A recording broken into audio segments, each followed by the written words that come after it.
Mbote bande kubalandi ya Canal Congo Télévision balinga masolo ya polele mbote bana ya Lisa mbote bana ya Congo Démocratique mbote bine bolanda kabiso libande ya mboka na biso Congo esengo ezali ya biso pambate lelo ebandeli ya poso tukutane susu biso na bino poto meka kosolola makambetali mboka na biso Congo Démocratique bipai biso bokozali baku ya kolanda biso na sayo motema topesi bino penza mbote masolo ya lelo tozali na sengo pambata tuyambi pona bino mwana mboka Molière Malanga mbote tata mbote ndeko Flori Molière Malanga azali notable azali nkumu ya Mankanza na province Équateur na territoire ya Makanza ngunda Nouvelle-Anvers azali wana moko ya ba notable azami wana ville province ya Kinshasa elongo na ye tokosolola makambetali mboka na kanisi mwa mikoleleke bele penza ndeko Molière tozalaka na yo na masolo ya polele je crois na gare centrale soki na bo sanité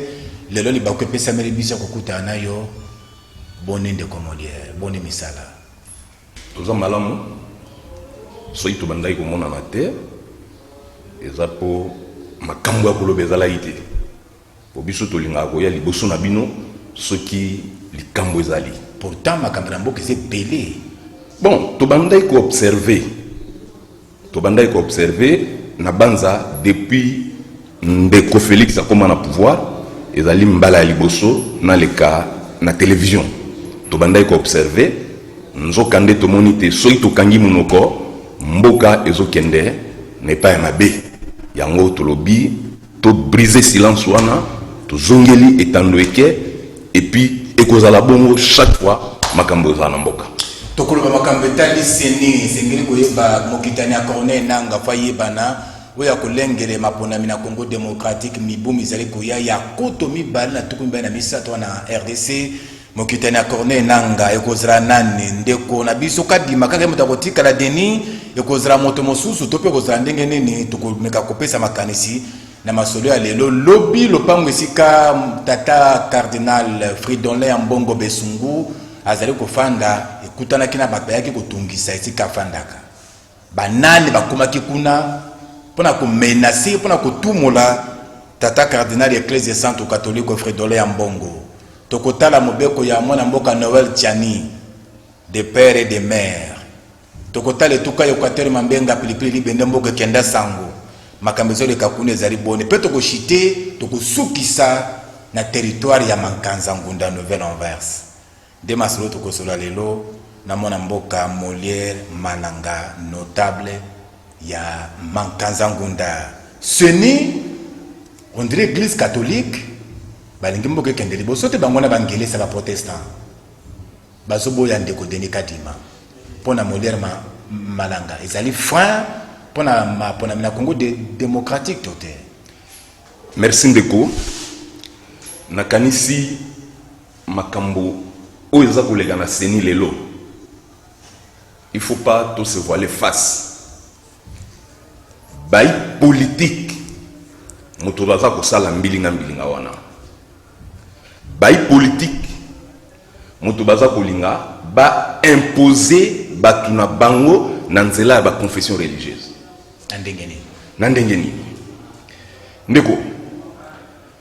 ndeko Kadima toyebi je pense que tobandi kozwa même ba preuve kizalaki na moi eleko moko boye azalaki na cabinet ya chef de l'État comme expert na matière électorale monsieur Kadima o na yebite na découvrir siko azali mutu oyo aza proche na UDPS ba catholique lokola ba kengeli mboka eza na ndeke moto benga epa na biso mokengeli mboka na bangelesa bamoni te soki toponi ndeko Kadima ekozala lokola toponaka malonda parce que baza na ba preuve na bango pe bazalaki na candidat na bango e botoko voix sagesse eye balobi bon lokola ba suspicion ezala epa e botoko ezala epa ya Kadima to écarter bango mibale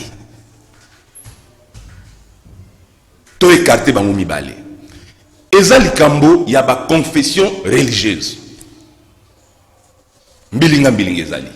Mais place okomona ke candidat wana azali candidat ya ba kimbangiste te mais ya un parti politique, tala réaction ya bandeko ya UDPS. Kobo ya Kadima oyo azali issu na société civile, na réaction ya bandeko ya UDPS kokende ko saccager bandako nzambe, kokende ko luka ko boma cardinal wana ndeko modèle malanga wana pe photo za na ba preuve sur l'accès réellement que ça bandeko ya UDPS bamba tel lelo to bandeko mususu balakisi yango que makambo na tamu serema ki bana UDPS bakendaki na mausolée ya Kondo Etienne Tshisekedi ya Mulumba makambo wana bayebi bazaki kutute ndeko particularité ya UDPS eza lokuta landa secrétaire général na bango. Mais est-ce que na niveau secrétaire général il y a parti UDPS, parti présidentiel, parti au pouvoir, après 38 ans de lutte, est-ce que Akoki a se permettre à finga cardinal modèle à finga ewana sous les applaudissements des combattants? Awelisi cardinal nin, à part makambo ya seni wana. Awelisi nin. Donc, partant na position ya église catholique, na réaction ya UDPS, ezali clair que Kadima azali candidat ya UDPS oyo baluki kolekisa na nzela ya église qui moko le bien ngo makambo ya seni za makambo ba confession religieuse. Mais tout à fait na ebongo bana UDPS sur côté il y a UDPS na kate zane ndé amen ndeko toza ba congolais to yebi ba président o baleka na seni Ngoy Mulunda, mais un kabiliste, oui bien, mais tu vas bimisa une confession religieuse. Un kabiliste devant Dieu. Nanga oyo, kabiliste. Bango to kombata kina bango ba méthode ya Kabila. Mais voilà que le loba commis na pouvoir. Soko lumuli Kabila, kombo Kabila. Ba méthode oyo UDPS azali ko utiliser. Ils allaient plus que Oya Kabila. Toyebi de presse, ils allaient partir en non-violence. Bandé Salema Kino Moué de Komolel Malanga. Bon, je pense que Makamba non-violence, il faut que Lukaba Toyeb Sabango Yango. Parti en non-violence, au secrétaire général, Azolo Bake Akopesa, ba combattant Manouki. Voilà pourquoi jusque-là, Batoloko Labiso, ceux qui battent Ganga, état de droit, justice indépendante, etc. Pour Abisso ezali o babengaka baliverne maloba mazangi ntina. Dans un état de droit, un secrétaire général du parti au pouvoir a kende koloba chef de l'état azali protégé par ba militaire o ba futaka bango na ba mbongo o biso futaka na l'état. Azali na garde présidentielle. Même ceux qui ont objet à attaque et pas à adversaire politique, yo secrétaire général, il y a un parti politique fait privé. Aucun de Kolobake, ceux qui est continué de combattre Mandoki, c'est que il ne peut pas Mandoki. Alors, pas quitter Baokendo Mandoki, alors il va Mandoki. Mais justice est à Wapi. Ndeko Nabiso Shakindala. Attends, qui Mandoki te. Atanga ki mandokte me yewana lelo azana makala ndeko mosusu o alobaka ke soki Félix a continué boy akolia mbuma alobaka masasite alobaka mandokite azana makala. Mais Augustin Kabouya azaliwana il est libre comme un poisson dans l'eau. Et vous allez me dire à moi Molière Malanga que nous avons une justice indépendante. Ah, le botika maloba. Voilà, wana makanisi ya mwana mboka Molière Malanga kanisi. Ce que vous appelez monsieur à déblanc de comment des personnes aux amala ou menge ponaï. N'a cause à la disposer. Débat contradictoire. N'a cause à la disposer. Merci. Mobeko ya Tchani.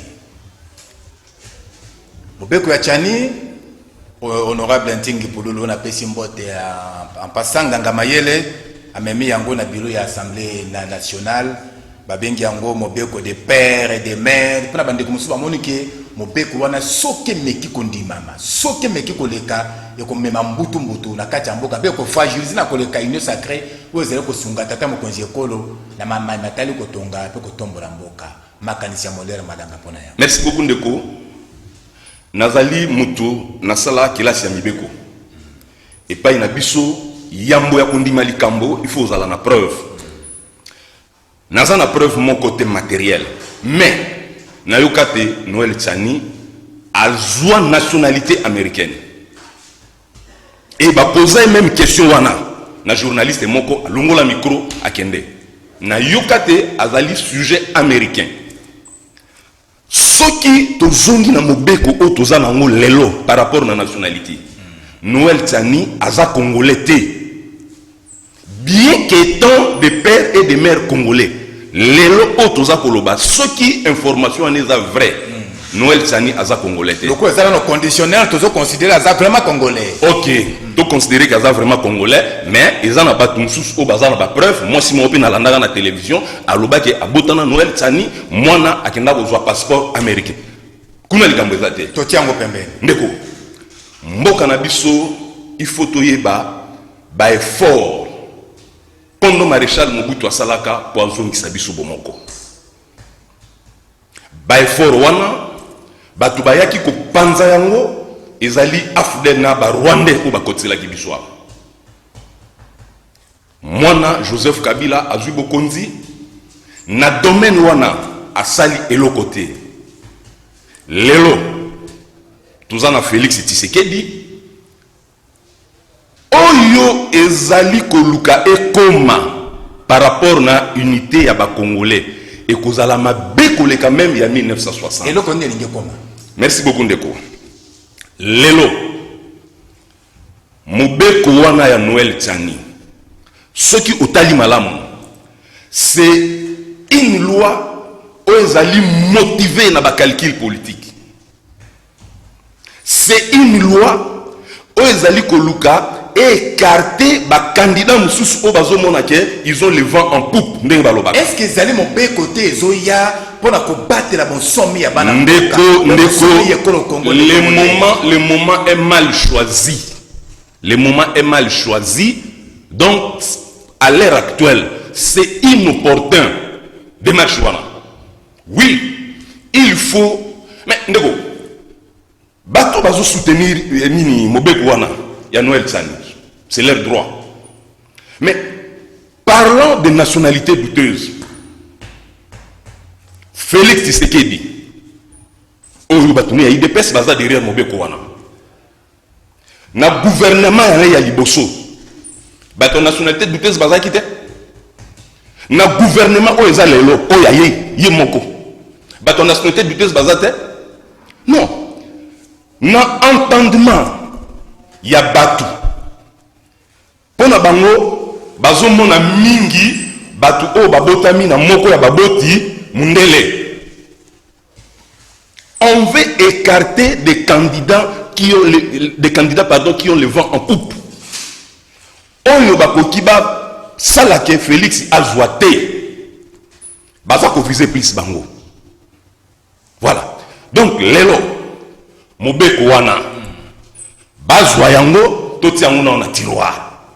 Po soki te batu bakobomana. Fona likambo nini ndeko Molière na yebisi yo ndeko banda Noël Tchani tikana ke non na ba preuve banda makambo ya Noël Tchani e banda oyoka déclaration ya Kingu wa Kumonza yebe akoma Tshisekedi oyoka déclaration ya Kingu wa Kumonza il fallait qu'à sa déclaration to yebi mboka o ndenge tambolaka mobeko wana bazwa yango pona ko préserver kimia na mboka batia yango na tiroir ndenge batia oya sakata na minapu bazwa mobeko wana batia yango na tiroir parce que kotala comportement ya bato surtout bato o baza ko manipuler il y a risque que mobulu ekota na mboka oza journaliste oyebi yango eza na bato mususu o baza na ambition ya kubundisa Félix na ebonga wana o pona bango balobi mobeko wana bazosala ngo pona bango parce que eza mobeko conflictogène ndenge balobaka na français bazwa mobeko batia yango na tiroir tobongisa makambo sima tokoya kozongela makambo wana nyonso mobeko oyo ezali lelo bakongole baza nango mposa koleka eza mobeko wana te eza nini kasi ndeko napesa yo exemple oyebi ke lelo likambo ya bawewa oyo basali nini bawewa baza bato oyo baza kose comporter lokola ba hors la loi. Est-ce que l'État bango de bazosunga ba congolais de comme lié na tango poko se komi na makambo tele transport transque za na grève ko tambola na bandele komi ndondo ba wewa bazosunga quand même bakina ndeko ba wewa bazosala musala ya kosunga peuple na transport na bambouteillage etc. mais comportement na bango conduite na bango na nzela il faut baluka ba réglementer yango. Est-ce que yebi ke ba wewa ceux qui basali mabe na nzela même la police de Chilombo bazali incapable de commettre la main sur bango. Police c'est à Chilombo te police c'est à RDC de commandeur madame ndeko c'est lui le commandant suprême de la police bisona yeto banda ko benga les militaires de Kabila. Il faut pas oublier ça. Il faut bongisa. Il est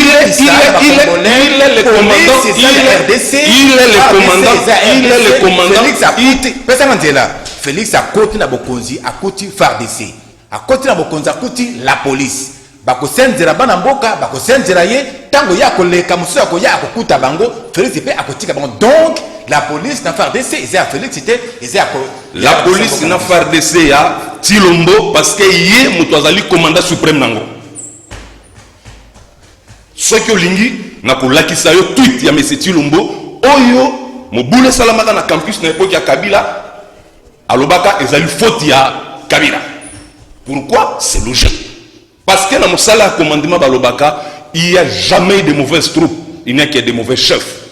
Le commandant suprême de la police et de FARDC c'est monsieur Chilombo. Bref, voilà. Mobeko ya Tchani to Tchango nano na tiro. Bazwa mobeko wana batia yango na frigo. Luka batia oya sakata tango moke ko bonga malamu to kotala makambo wana sans barrière pensée. Ata tozi mokonzi ya mboka za tata na ya za Rwanda mama za Tanzania likambeza te. Mendeko oyebi biso na mankanza. Tozana sagesse mo tolobaka litula libo mankolo. Na français babenga yango effet boomerang. Eli golbanini. Tchani na makambo babandai ko sala.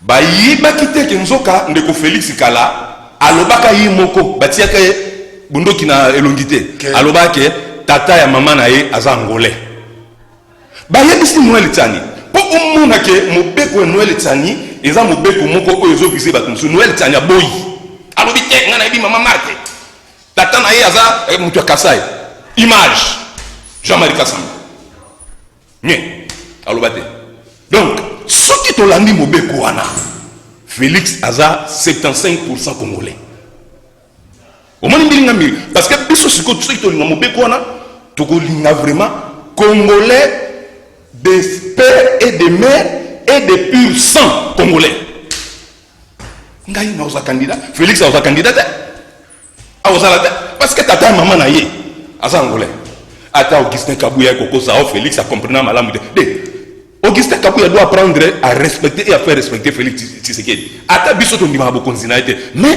il nous représente. Nous kolo lokola Félix Ndengwana. Yo Augustin Kabuya oya ko défendre le lobino ayoka ka malamu te. Ye Félix Mamunyo ka yoka te. Donc même pour na likambona pour na ko ba généalogie na ye, il faut que ndautu na nani ambassadeur américain. Non. Voilà. Équateur Mambenga de Comolière. C'est comme si Banda, Bakabola Bituka, province, il y a un grand Équateur, ils ont kaka na mindondo. Moi, Mouké, Bandeko à Nord Ubangi, Bazo semblait qu'au Kende, Bandeko à Sud Ubangi aussi, na Bandeko à Chuapa. Mais ce qui est au Kamati, Équateur. Nambandaka, to Bakisina Mongala, Nalisala, vraiment, ça ne va pas. Mais, tout le bana Makambetali, province de l'Équateur.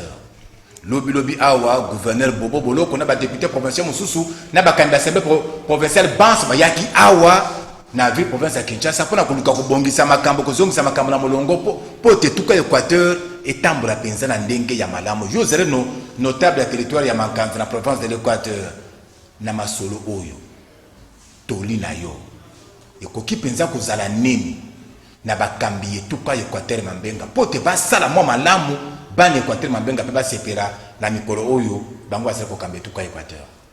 Merci beaucoup Ndeko. Contrairement na mode ya désignation ya ba gouverneur oyo ezalaka liboso par nomination, lelo ba gouverneur bazali ba élu par ba députés provinciaux. Franchement, mode ya désignation wana et pas na biso eza échec. Parce que batu oyo baza kobima ba gouverneur eza bato bazo offrir kanyaka ya munene. Ndeko de baza pe eza penda poser à peuple ndeko bandeko gouverneur mingi bazo bima te parce que ba convaincre ba député na vision na bango bazo bima parce que ba pesaki enveloppe ya munene. Je n'ai rien contre Bobo Boloko, naza contre Yete, mais je l'ai dit tout haut. Bobo ne mérite pas cette fonction de gouverneur, surtout de l'Équateur. Malgré nous, c'est ça. Je dis, Bobo ne mérite pas cette fonction de gouverneur de la province de l'Équateur. En tout cas, Kabila, avec sa famille politique, Bazali est responsable na imposition à Moutouana. Bayebi est bien un homme d'affaires excellent. Mais à cette fonction-là, c'est une insulte pour nous. Une désignation de Kabila entérinée par les députés qui avaient été corrompus. Et la conséquence, aujourd'hui, Togolobelango na Makamba Makanza, ezali na ba ministère, oyo koma ba chasse privée, ba chasse gardée à l'HD, ya ba député. Bon sala nyonso boko sala kuna gouverneur te, tuna député nani, wana makambo ngana tikela ye, wana ye eza kota na ye. Et ça crée des problèmes sérieux. Donc, province et papa, mais entre gouverneurs, certains députés. Oui, oui. Province et Kabolama entre gouverneurs et députés. En contrepartie, il y a voix Bapé Sakaye. Ba député, c'est quoi bazo sala o bazo sala. O togolobela o bazo ba lelo mo boule kote na makanza mo boule kote na makanza. Trop comme un chapitre. Voilà. Donc, problème il y a Équateur, c'est Bobo Boloko. Problème il y a Équateur, c'est l'inexpérience, l'incompétence qui a élu domicile. Mais personne de comme lire kakana polele awana CCTV toyam toza ba image uta na mbandaka bana mbandaka batondi na esengo bako beta maboko bako yemba bako kumisa Bobo Boloko toza ba gouverneur mais Bobo Boloko makamba sali elekeli biso apelisi munda na ville ya mbandaka asale makamba bandiko bongisa banzela wana kaka mutaza incompétent. Merci beaucoup ndeko to confondre mbandaka na province ya Équateur te. Il y a un miroir quand même. To confondre mbandaka na province ya Équateur te. Naza clair. Bobo, gouverneur de la province de l'Équateur, c'est une insulte pour les Équatoriens. C'est une insulte pour l'intelligence équatorienne. Il y a des compétences. Oh, bazana ba vision ya kosala quelque chose pour mbandaka. Bobo, tel que vous le voyez là, c'est un otage de certains députés. C'est un otage de certains dignitaires de l'Équateur qui sont ici à Kinshasa. C'est un otage. Parce que quelque part, il est limité. Je l'ai dit, Bobo ne mérite pas cette fonction. On doit tout faire pour le faire partir et doter la province dans Moutouya solo. Province Équateur, c'est la province à Batomayele. Voilà.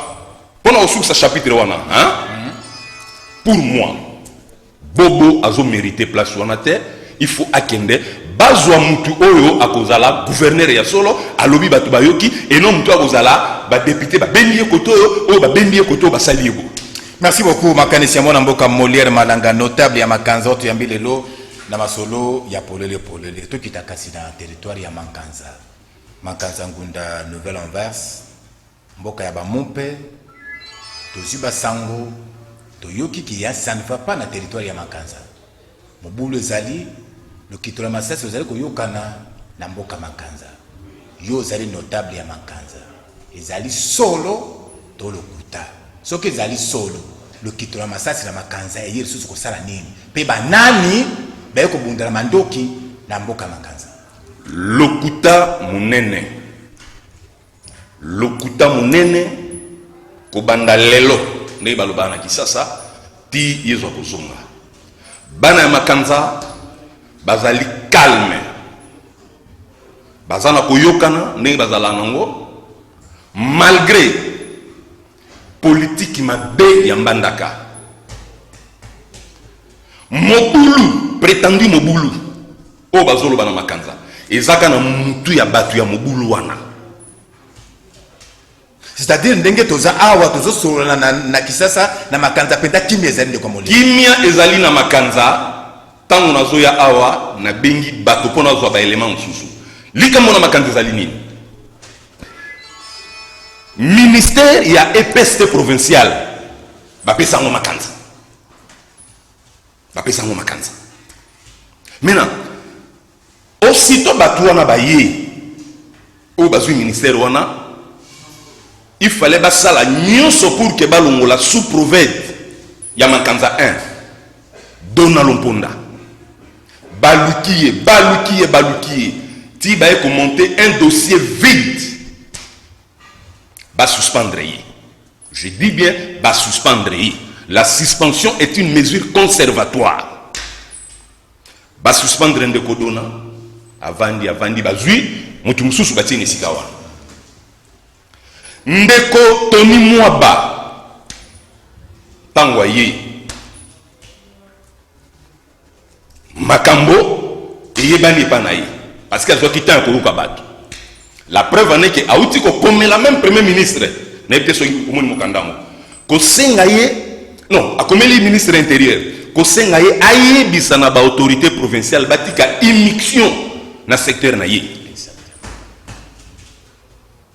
na ba décision ndeko akuti ay okuta mais comment mtokoza la suspendu pendant 8 mois allez baka on ezala ki par-ci par-là abengi réhabilité batwa basongo eye otombeke na Mbandaka lelo mutu aza kuna comme numéro 1 eza vice gouverneur au sala intérim azui instruction wana yepe na tour na ye a instruire à répercuter yango et pas administrateur à territoire bozongi sa mutu wana bosa remise reprise batu oyo bazalaki à la base ya suspension fantaisiste ya ndeko Dona Lomponda ba sepelité toza même na ba audio musozo benga vice gouverneur menacé ba sepelité ba kei ba sali remise reprise au intérimaire wana akei mokolo kiti azongi na kiti naye kanda wana parce que pona bango